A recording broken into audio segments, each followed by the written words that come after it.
All right, outside on this Monday, fortunately nothing like this. Check out this video. This was shot down around Superior, Nebraska. That's a little bit south of Hastings there. And once again, a scary situation down near the Kansas border there. Tina Hamilton sent us this video. Luckily, no one was injured, and you can kind of see it's out in the open. If we're going to get these tornadoes, that's a good place for them to be, kind of out over the countryside there. And if you'd like to see a little bit more, you can head to our website, KMTV.com, and see that in its entirety. But that was yesterday, late afternoon, evening, if you will. Fortunately, nothing like that outside right now. 64 degrees with the west breeze at 12. Winds are light, the humidity's gone. We'll see a lot of sunshine.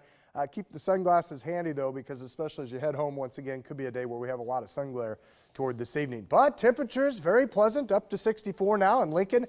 Beatrice also warming up a little bit there. Norfolk, one of the cooler spots, last report 59. And Denison, Iowa is actually the cool spot at 57. We've made it up to 64 here in town, and already down on the campus of Northwest Missouri State, Maryville, looking at 67 degrees.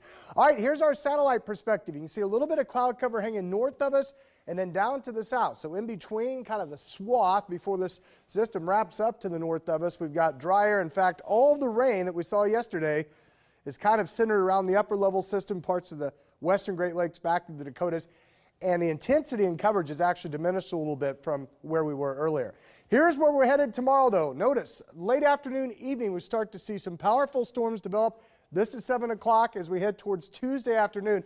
Notice the arc to this. There's going to be a lot of spin with this system, especially as you work into the atmosphere. That's going to create not only rotating thunderstorms that would produce hail, also a little bit higher risk for tornadoes, especially, and we're waiting to see, we'll get that new update here within the hour, but generally south central Nebraska south looks to be the concern. Either way, though, we'll have some strong storms moving the metro tomorrow evening, and then you can just see the motion on this. Here we go again, a lot of soaking rain as the system kind of shuts down right on top of us through Wednesday. Already, we're seeing the moderate risk show up again. Generally, this is around Lincoln, back toward Hastings, Grand Island, south through Wichita and Oklahoma City. Here in town, the enhanced version just southwest, we're in the slight risk, so we may in fact be on the edge of the worst stuff, although this area, this outline could get adjusted just a little bit. And as we move in close, kind of break this down county by county for you. Again, most of the metro in the slight risk, which needs to be taken seriously.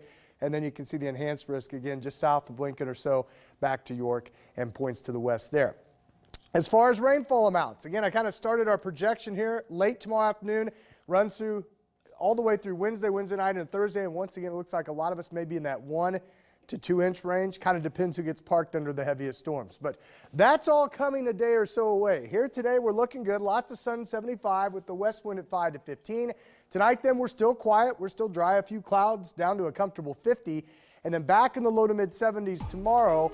Storms, again, I'm thinking probably develop mid-afternoon, say 2 or 3 o'clock, or get stronger out over south central Nebraska, central Kansas. And then you saw those things will be winding in toward the early evening here and probably continue on and off. Still heavy rain producing storms overnight. Wednesday, I think there's less of a severe weather threat, but certainly some soaking rain. And then you can see yet another system comes in late Friday into Saturday and Sunday. That one right now, a little less with the severe weather threat, but obviously that's something we'll watch as we head through the week with cooler temperatures there. So now is a great time to remind you can download Storm Shield to your smartphone. You can have up to 5 locations via your zip code there.